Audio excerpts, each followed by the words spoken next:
Alright, this first poem is called One.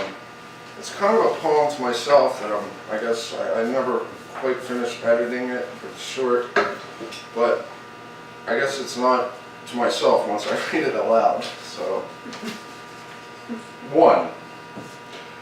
So tired of not expressing myself in person. So tired of expressing myself indirectly through writing. What is said and what is done are two laces that tie me together as one. What leaves me undone is the desire to please anyone other than myself. Within reason, this means I sacrifice my psychology for approval. What remains to be done is to be myself at all times, in all places, in writing, in person, in deed. I shall express myself simply as one.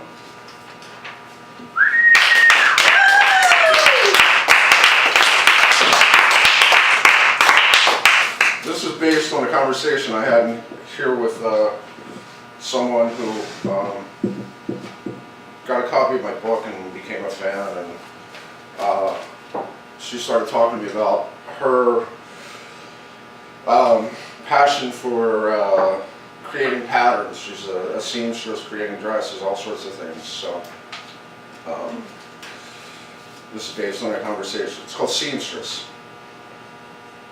Fixating on your oceanic eyes, I see your vision as your supple lips drop subtle hints about the patterns you cleverly construct and rearrange to produce an underappreciated artistry, a not so fitting end for a creative endeavor. You too are animated by the spirit of originality, the tide that keeps one afloat, which must be ridden until its end, forsaking sleep, immune to persuasion, and culminating in an orgasmic end, the reason not to put this off until tomorrow. We are stitched together in the same ways, sometimes separated by social standards that increase the distance between us. But inside, it's important to identify with the elements that we share in common, which we can use to build each other up.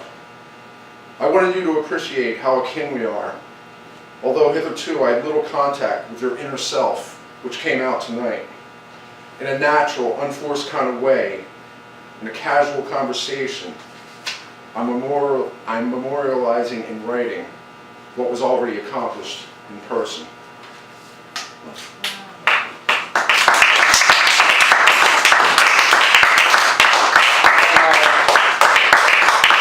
If anybody's timing me and I go over 5 minutes, just like buzz. I was going to do it to Angela, but nah. He said he wasn't going to go over. He lied. That's cool. All right, this is yeah. I got a gong upstairs. I'm very accurate at throwing a blank stamp. This is called The One That Got Away. I remember her like a dream from which I've just awakened. A titanic, Atlantic blue marlin, the one that got away. She was a majestic beauty, embellishing the horizon with her cloud-bound arcs, beginning at the waterline and plunging gracefully back into the billowy surf like an overdue rainbow. She danced coquettishly, feigning unawareness of the approaching vessel, filled to the brim with eager voyeurs, her lure overflowing their lusty imaginations. Fishermen caught up in the catch, already counting the stacks of prestige they garner, if they could just reel this one in. Brought more to the deck than has as they eyed the jackpot, the ante upping with each player all in.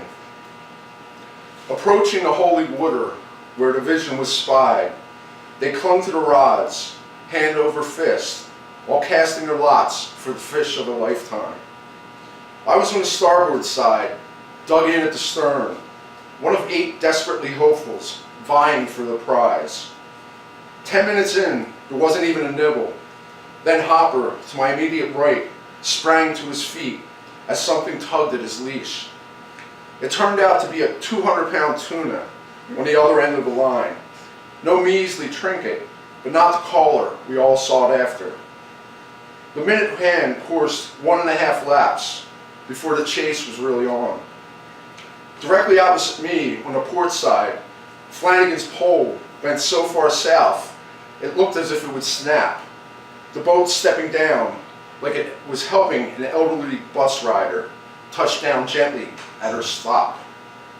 The line let out after and streamed across the white-tipped swells of open ocean as the spool whipped round and round, whirring like a high-speed motor.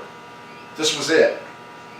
About 100 yards out, she catapulted above the fray of surface tension, standing apart from all the denizens below, out of their depth compared to her in sheer size and splendor. She splashed down, seeming to touch a pool edge, flippering over and pushing off the sidewall to accelerate in the opposite direction. This time when she surfaced, she appeared to walk on water, strutting down the runway, knowing full well all eyes were upon her, as she uncinched the nylon cord with her teeth and let it fall down like a lingerie tie, while the men just stared, their jaws agape. Would she return for an encore? Answering the call a few moments later, she took my bait and ran with it, as I braced myself for a rough and tumble ride. Easily eclipsing 15 feet from spear tip to caudal fin, she must have topped out at nearly a ton, and she could pierce the deep faster than a torpedo, homing in on its victim. Speeding away at 40 knots, then sailing into the wind, she tested my resolve and the limits of the line, anchored to the boat and my white-knuckled fists. A nimble pirouette accompanied her next movement as she moved fore and aft, plumbing the distance between us by observing the straight line trailing from captor to prey. Then a rapid descent, the angle of our connection indicating she nosedived directly down. I felt my line go slack. My jaw quickly followed. She was a sunken treasure chest, buried at sea just beyond my reach. I rewound the events in short-term memory, playing back over the peaks I experienced just a few minutes prior to no avail, before reeling in utter disappointment. She had taken me in, hook, line, and sinker. I would not be consoled. Nothing would compare to her ever. But I was not to be denied. She bolted from the water, 200 yards away, pulling on my lifeline.